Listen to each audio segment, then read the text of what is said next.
আওয়ামী লীগ এবং এর সব অঙ্গ সহযোগী ও ভ্রাতৃপ্রতিম সংগঠনের সব ধরনের মিছিল, সভা সমাবেশ ও সব মাধ্যমে প্রচারণ নিষিদ্ধ ঘোষণা করেছে অন্তর্বর্তী সরকার। আন্তর্জাতিক অপরাধ ট্রাইব্যুনালে বিচার কাজ শেষ না হওয়া পর্যন্ত এই সিদ্ধান্ত কার্যকর থাকবে।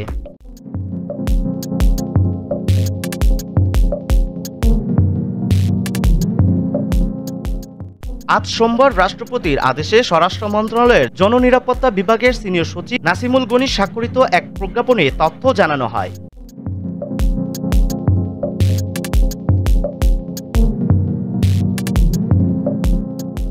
এতে বলা হয়, আওয়ামী লীগ এবং এর সকল অঙ্গ সহযোগী ও ভ্রাতৃপ্রতিম সংগঠনের নেতাকর্মীদের বিরুদ্ধে আন্তর্জাতিক অপরাধ ট্রাইব্যুনালে বিচার কার্য সম্পূর্ণ না হওয়া পর্যন্ত তাদের যে কোনো ধরনের প্রকাশনা, গণমাধ্যম, অনলাইন ও সামাজিক যোগাযোগ মাধ্যমে যে কোনো ধরনের প্রচারণা, মিছিল, সভা সমাবেশ ও সম্মেলন আয়োজন সহ যাবতীয় কর্মকাণ্ড নিষিদ্ধ ঘোষণা থাকবে।